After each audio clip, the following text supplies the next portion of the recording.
Right. Anyway, so basically, Jase is someone I'm obviously mentoring. If you didn't know, and he has done incredibly well organically. Like, shocked me. I basically said to him, I was like, you kind of crawled up the mountain with a huge rucksack on to get to where you are. Like, I would have bypassed it and like sped things up a little bit. So I've been very impressed with how he's got his business to where it is organically. So I was going to talk to him a little bit about that today for anyone that's kind of starting out or like already doing well, but wanted to know how he kind of built his little empire to where it is today using like pretty much no monetary techniques or like very little. I presume you haven't had any kind of marketing like help before, or it's just all going back. So yeah, no marketing, just I don't know how we got here, but we got here. So now Elliot's taking the reins. Well, now we're going to get serious. But so I basically was to say, how did you get your first 10 clients? What was there any specific thing that you did? How did you go from like nobody, you decided to be a PT, to then, okay, how do I get my first 10 clients? What was your tricks and tactics? Did you use social media? It was all social media based, and my first 10 was pretty much just helping people I know. My first 10 I didn't attract 10 new clients. It was, I looked at 10 people that I knew, and I was like, pretty much pitched I could help them. Because when you're starting out, you don't have the luxury of you can't pick and choose. Like I said, you can't pick and choose who you help. So I didn't pitch that service for free, but I pitched it at a reduced fee because when you first start out, you have to sort of say, am I able to do this? Before you can sell a service, am I able to do this? So my first 10 were pretty much mates, like my neighbor or, my mate, my training partner that I've been with for 3 years. They're sort of, I think I can help you obtain this, obviously. But, you have to put some faith in me, but I'm typically not going to work for free because I'm very confident that I can do this. So my first 10 or so, I didn't attract new interest. It was, I looked around the circle of people around me and thought, but it's not like, I love you, mum, but not, oh, mum, I'll help you get in shape. Because, you have to use someone that's going to take it just as serious. Yeah. So it weren't just looking for any Tom, Dick and Harry. It was, this person is done some research on that person. They're quite serious about their goals, or someone that said to me 4 or 5 times in the last year, oh, I want to get in shape. Oh, can I, help me, So I was just like, this is what I can do, but this is what you need to do. And just set that criteria very early on. So my first 10 weren't new clients. They were looking within the circle of people I know already and pouncing on that, depending on the type of character they were. Did you charge those clients? Yes, I did, but at a very reduced rate. Maybe 1 or 2 for free, as a trial period, but typically 80% was charged. When I was finding my feet, because I was like, it was charge them at a reduced rate, see if they value that service, and ask for honest criticism after their brand that trial period, pretty much. I'm just gonna. Did you? If you don't mind me asking, what did you actually charge them as a reduced rate? Just for people out there that want to know, like, what should I charge? Because I get that question all the time. Like, what should I charge people to start off with? Like, how do I price my services when I'm starting out? I literally started at I was like 50 quid a month as a start off, and we know my rates. That's not cheap then. It's still not cheap. No, it's not cheap because I was like, mate, that's a Nando's a week, you can cough that up, for a bit of my time. No, because like we said the other week, anyone can sell a free service. Yeah. And I was like, I need to know I'm being valued. So how did you get them on board? What was like your justification? Like, how did you sell it to them? Like, mate, I've got in shape many times. I've worked many coaches. I feel like I can get you in shape. It's something you pitch across to me for numerous months. I can do it at a reduced rate, but there is a charge because I do value my time, sort of thing. So you basically picked a few people around you that you knew wanted to get into shape. Yeah. And targeted them because you knew their kind of pain points, you knew what they were like, you knew they were willing to work. And then you sold it to them based on your credentials up until that point, and you offered a reduced rate. Yeah. Okay. And then it was, at the end of the 4, 5, 6, 7, 8 weeks, it was, I need an honest review of my service. And it was like, it wasn't like as formal. It was pretty much like, Jason, I enjoyed that, but it was like, can I continue? Yeah. Because it's you create habit after 3 weeks. It was, no one started dropping. And I was like, nah, mate, I'll drop off. They were like, can I continue? You know, because I'm actually seeing progress. So You know, how much time and effort were you putting into like each client to start off with? Was it like? Oh, mate, because I didn't have a large amount of clients, it pretty much, how do I say it? The same time and effort I put in now has been the same. Like, I like to say that same time and effort I put in day one, I'll put that same time and effort in day 7,000. You know what I mean? I was like, the same time and effort I put in now, probably a bit more now because, you know, things are refined, check-ins are refined, a bit more acute. You know, I ask a few more questions now. It's just a smoother process, but the same time and effort, it was still 2 check-ins a week. I probably was a bit more like how you getting on more often in the week. But Yeah. Mo, it was the same. I was pretty much the standard from day one. We want to kind of carry out or only improve on day 7,000, no matter how well we're doing. Okay, because it's something that I always say to people, especially when you're starting out, is like you lack validation at the beginning. So when you take a client on, or you offer a service for free just to get exposure, you're going to have to work harder than you will do in the future for less or no money until you build that brand. And that comes with pretty much anything in life. When you want to start something out, it's a slog. It's not easy to get into the industry. There's a lot of competition, and you have to validate your brand yourself. And that's going to require sacrifice. It might require you having a second job to run alongside it to make ends meet while you build that brand. And I assume, sorry, Karen. Sorry. No, it's fine. I do this. So it was sort of like, you know, I was getting people in shape, and then I'd say 10 of them got in shape. I'd say, you know, I think you should do a photo shoot. They'd do a photo shoot, but the difference was I would be at that photo shoot with them. Okay. You know, so then I'm offering that value as, you know, I'm running them through the photo shoot. I'm there. I could see the end product. And, you know, there's a common thing that I was doing. I was having check-in days. So I'd say everyone, you know, I'd hire out the gym for a day, and I'd say, come down and see me. You know, you don't necessarily have to do that when they're in shape. It can be, you know, they had a 20-minute slots. You know, they appreciate voicing their opinions face to face, or, you know, if they're 6 weeks in, just voicing things face to face. So I did that quite often, or, you know, some of them I'd say, 4 weeks in, why don't you come down and train with me? Right. You know? So you gave them like a bit more of a personal approach. And with regards to the photo shoots, how did that work? Did you find that like you needed to set them goals to keep them like motivating, keep them on board with you? Like, sort of set goals, or, you know, people that want to do a show, typically if they come to me, I say, no, just, you know, make sure you can diet before you do that. So book a photo shoot. Okay. You know, or I'd use it, you know, you want to get in shape, you want to lose. I say, if we have a photo shoot and then go, and we can document your progress.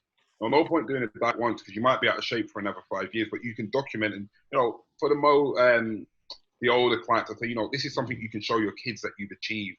You know, so I'll try and always give someone an end goal, because I feel like once you're fixed into an end goal, rather than I just want to lose 10 kilos, you know, all you think about subconsciously is, you know, that end goal. So like this weekend, I've got 3 PTs actually. Not like I told you, I've got 3 PTs shooting in my local gym this weekend. Right. And with regards to photo shoots, do you cover the cost for that? Is that something you offer as part of your service, or you make them cover that cost?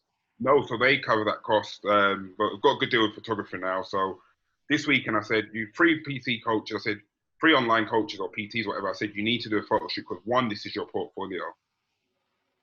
Yeah. 2, you can remarket these images. You know, 2 of the coaches are using still images from Google to market their brand. I said, in 2 weeks, I want to see your physique on the front of that brand. You know, so just setting people goals relevant to them. So if you're a lifestyle client, I'm like, you can use this to look back on. If you're an online coach, so you need to give everything to this, because it's going to represent your brand. So sort of basing an end goal dependent on the type of client it is. Okay, I'm going to interject and give a tip to other PTs and stuff that are doing this.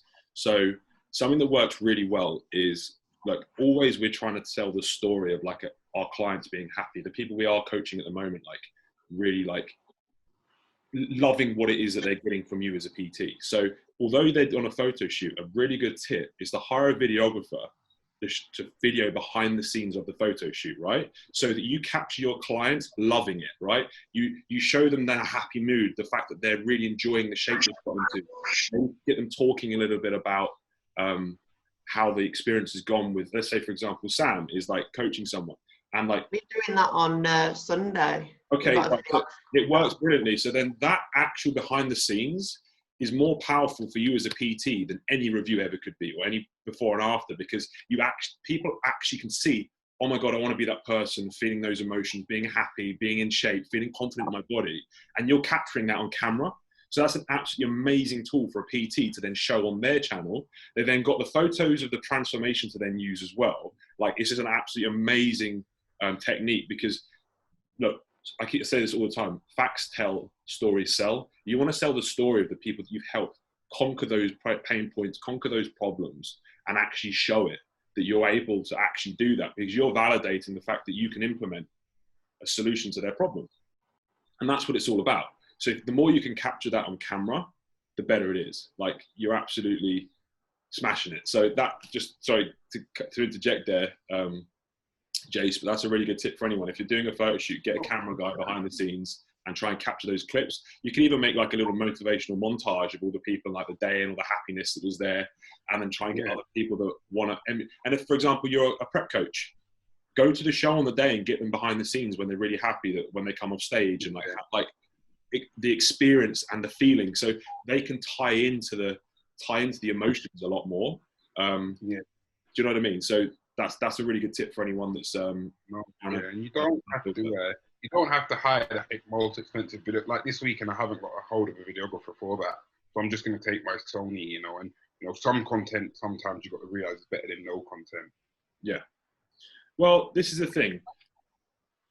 People always talk about I'm a big believer in quality content, but I'd rather have some content than no content, for sure. Like, if you can afford a really good videographer and whatever else, then do it. But if you're not in that financial position, you're still building yourself as a PT, then just get your iPhone out, or bring your mate along, bring your mum along if you have to, get some footage, like do whatever it takes to capture something and get some content rolling.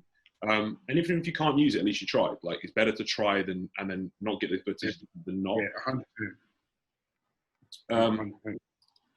So you've obviously got a very good Instagram and social media following, right?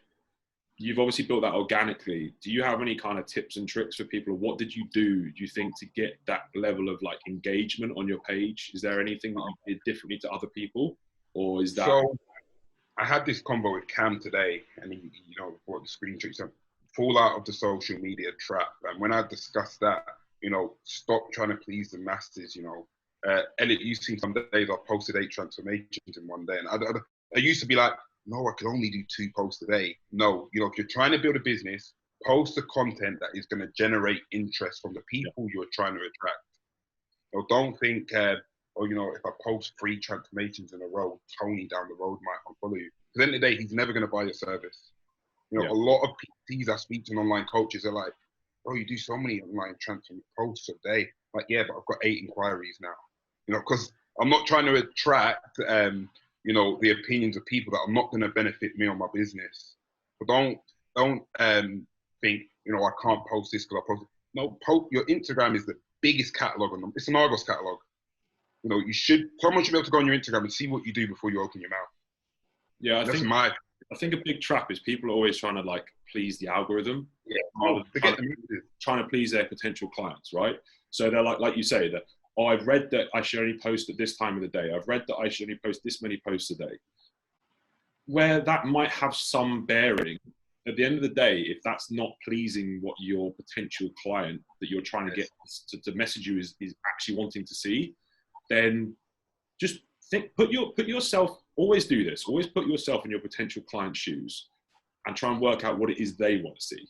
Because ultimately that will always generate the most engagement and everything else. And all of these apps and everything are always geared around, the more engagement you get in general, they will show more of you, end of. So if you're pleasing and focusing on the people that you're trying to target, and make that your priority and always get inside of their head, what do they want to see, rather than thinking about what I'm thinking Instagram wants me to post.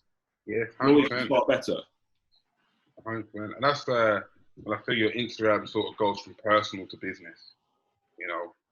So mine's pretty much strictly business, and it's just I call it social media trap. People get in the trap of I don't want to spam my Instagram with clients. No, your Instagram is one of your biggest platforms. Spam it. If you spam 10 clients, there's more eyes, there's more opportunity for people to see, fuck, this person's credible. This is what they can do for me.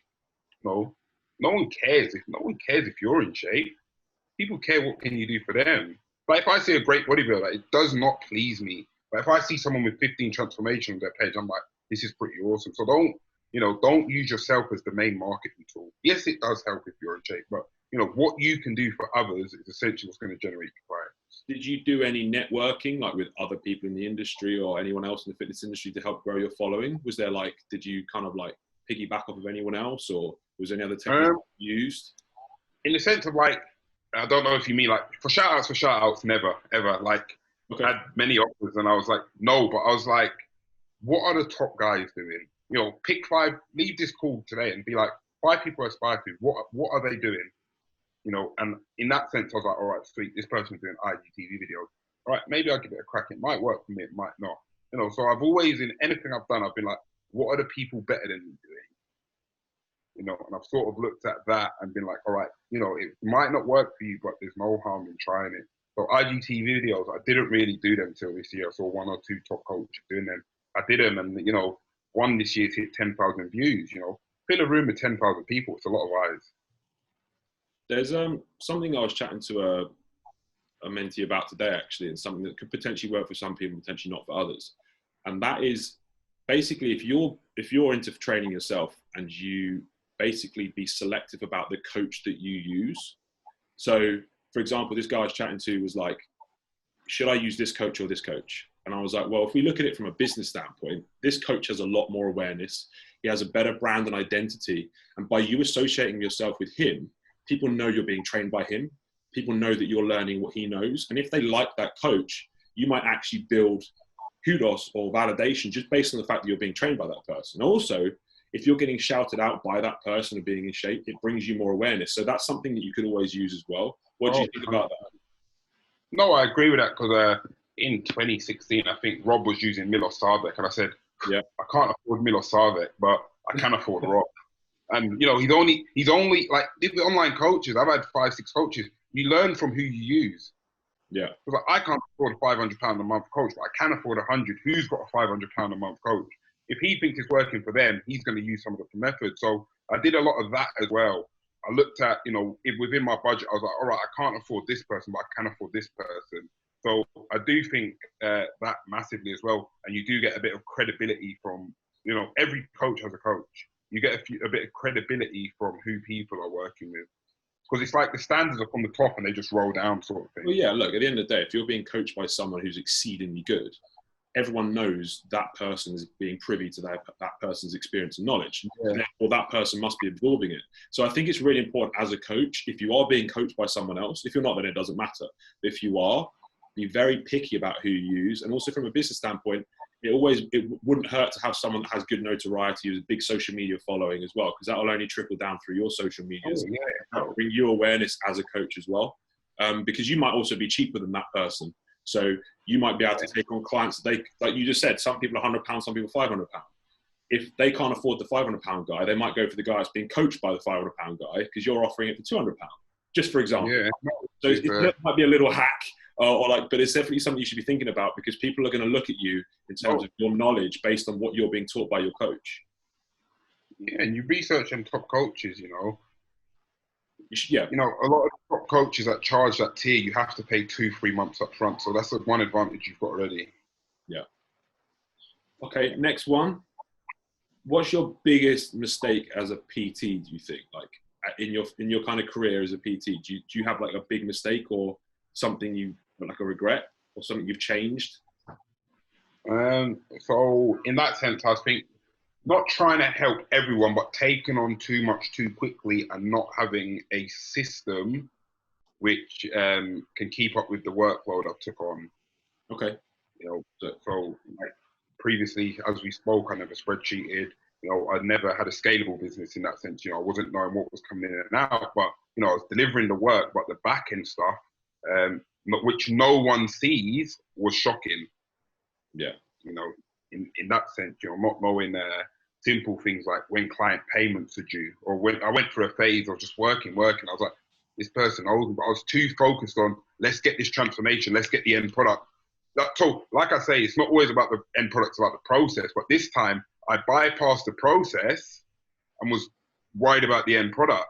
Whereas now it's the opposite. It's about the whole process and then the end product. So I was too keen on the end product rather than the process. which I think you need to focus solely on the process and then the end product. Because, you know, I was too worried about getting people missing payments for like 8 weeks. And, you know, all right, you got a transformation in, but at the end of the day, you want to run this as a professional business, not a leisure business. Yeah. So what I always say to people, like when, especially we start up and I bring on like a new client to mentor, I'm like, look, especially if they're already quite successful, I'm like, look, we're going to break this down and go like baby steps to start with. And we're going to look at every single metric in the business. We're going to look at all of your clients, what they're paying, how much you're spending on each task, who it is you're targeting, what are your payments, what's your average value per customer, what's your average value, like what's your value per hour, like, and then we break everything down. And literally every single person I've done this with doesn't know half of those figures. So what that tells me is with the biggest, like, without disrespect, like these companies are still what I would call as hobby businesses. They're not what I class quote unquote investable businesses. Because if you imagine yourself going to Dragon's Den, you were like, right, I've got a PT business, and they were like, okay, tell us, okay, what's your return on investment? What's your average like value per customer? Like, what's your retention rates exactly? What's your split of male to female? How many male to female? Yeah, it's like you don't know all these things. Every business owner should know about their business, and if they don't, go and find them out.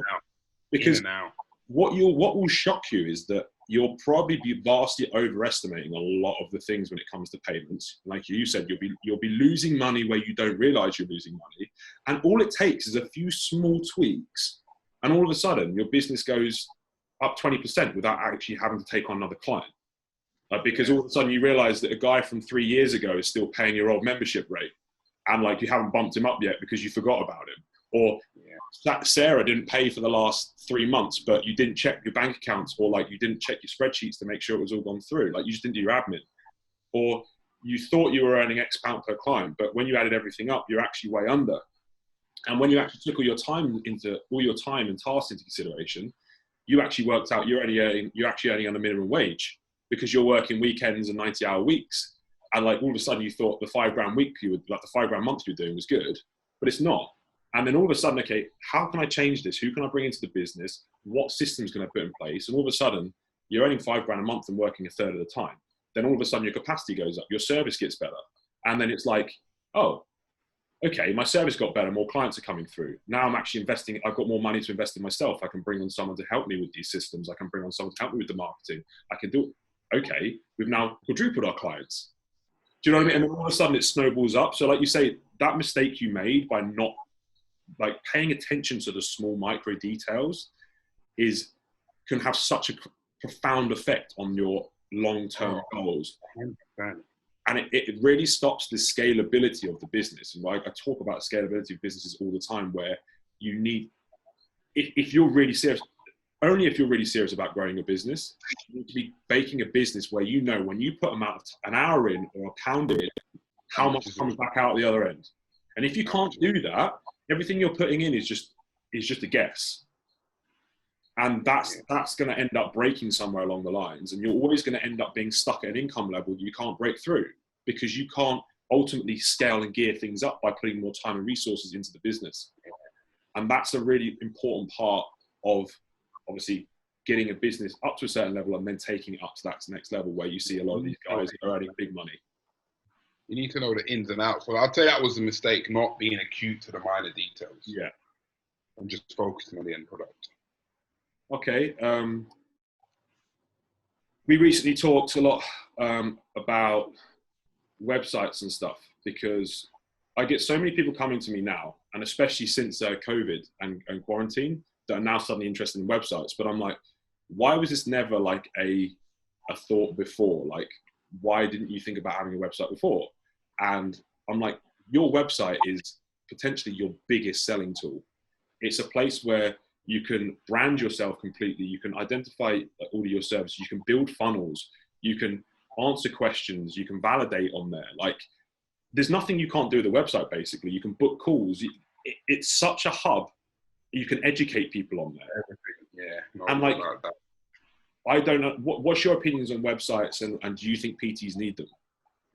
I think they provide much more validation. You know, if someone says to me, you know, if I go into Harrods, they don't say refer to my Instagram.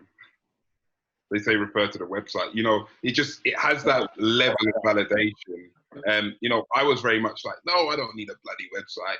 Oh, I'm not going to give Elliot all my money. No, I got a website. And before I knew it, I was like, the rate of business I got, the type of clientele I got, you know, I realized I was generating a higher age range of clientele. But when most of my clients, the higher age range of the older generation, they don't care about Instagram. You know, websites have been around for years, they work. So I realized that the rate of client I was getting was varied to the web. So all my Dubai clients at the minute and American clients have all signed up through the website. You know, that's interesting. Yeah, you're getting a demographic through the website. Okay, well, makes sense, I suppose. Yeah, because when they sign up, it says where they're from, and all my 95% of my international clients come from a website. It's just a worldwide hub. You can access it anywhere, and I just think it has more credibility than Instagram. Just especially where Instagram can get a bad press. You never really hear a website getting a bad press unless it's personal. Whereas Instagram as a whole can get a bad press. It's like social media. So no, I think if you're a online coach or PT, a website is very personal. It separates you from a lot because, you know, I could point 5 online coaches at the minute out to the top of my head, and I know 5 of them ain't got a website. So it's like that separates me. Yeah. Well, sounds good to me. I mean, I think we'll wrap it up shortly. Should we ask if there's any questions from anyone? I know we haven't got many people here, but fire away if there's any questions. If not, then I think we've kind of gone over some cool content. Ebony, any questions you're dying to ask us? There was something that popped up, but I couldn't remember what it was. Oh, that's really helpful. Yeah, I should have written it down, but I didn't. Yeah, maybe. You know me. So my business has been heavily built on one-to-one personal training, which is what I still want to do. But obviously there'll come a time where if you're wanting to focus on online as well, that you have to make the jump. Yeah. What would be like your biggest tips for growing the online business? So, God, Jase, you'll go. So you're one-to-one currently now, and you want to make that bridge, correct? So yeah, I would say online as well, but it's majority one-to-one. Yeah, so I would just say start getting some of them clients to then go on to a one-to-one, but not fully. So, you know, if they're one-to-one client, you can then start implementing. You know, I want you to stick to a plan on weekends, and I do want you to check in once a week. So you're not fully taking them from one-to-one to online, but you are bridging them baby steps. Because ultimately, if you're gonna sell a service to anyone, you want to sell it to someone you've got a rapport with. You know, so I'm not saying, you know, tell that one-to-one, you know, we're going to go straight into an intense week, 7 days of diet. But, no, you can say, you know what, you're getting 2 sessions with me a week. You know, Monday to Friday, let's try and have some accountability there and do 1 check-in on a Monday to Friday and still have your weekends to yourself, because you're not completely scaring them off, but you are bridging that, you know, and it only takes 5 of them to say, you know what, I really enjoy that. You know, but, you know, you might as well try and market to someone you've got rapport to already than an external stranger. Yeah. I think I get asked this a lot, actually, as you can imagine. I think that people that continue to have a one-to-one base actually have an advantage over people that just do purely online. Purely for the fact that obviously when you're going to start implementing marketing for online, I mean, if you want to start building online stuff, you're going to have to start rejigging your marketing. You have to start selling that, validating that. Like Jay said, getting people online to start using them as a validation tool to show what they're doing is a good idea. But once you've got a few online and you're actually starting to market it, because you have those clients, you can show that on your social media, on your content. And what a lot of online clients miss out on is people don't ever see them interacting with their clients. This is where Jase has been very smart, because even though he has online clients, he goes to their shows, he goes to their photo shoots. So people see him with his clients, which makes him much more personable. So you have an advantage there where you can still advertise to online clients. You can still look like that really friendly, personable person, but you utilize those clients you have one-to-one to help sell to the online clients. Yeah. And then start pushing that as a service, and like I said, anything, implement marketing funnel and go out online and start helping as many people as you can. You get on forums, you get on Instagram, if you see anyone with a problem, jump into their DMs, use your Instagram story as a way of identifying anyone that has a problem, reach out to them and actually ask them what issues do you have. And then before long, you build a rapport with them and then they'll reach out to you. And then as long as you're advertising your services elsewhere without pushing it on them, right? Before long, they'll reach out to you for Instagram. And then you can start building the funnels as well to drive them to obviously starting to push those sales as well. So obviously we've talked about newsletter campaigns, like lead magnets where you offer free PDFs. And then obviously that I won't go into huge details in these funnels, but ultimately by engaging and trying to help people and building up the fact that you offer that as a service, you will end up ultimately building that business. And that's the way I like to do it. And like I say, keeping a few one-to-ones is always a good thing, because that obviously builds your personability and everything else online, which, like I say, a lot of online guys don't do. Yeah, it's great because then, you know, when you start online, you've then got a hub of testimonials. If you're a one-to-one, get testimonial from every single one of them. You know, then when you build that online, you know, you may necessarily not be very experienced online, but they're like, you know, this person's got people skills. This person knows what they're doing. You know, so when you've even launched online, you've got 10 testimonials that you can work with people within this industry, because ultimately online or one-to-one is still the same industry. You know, so if you got one-to-ones, there's no reason why every single one-to-one shouldn't have a testimonial.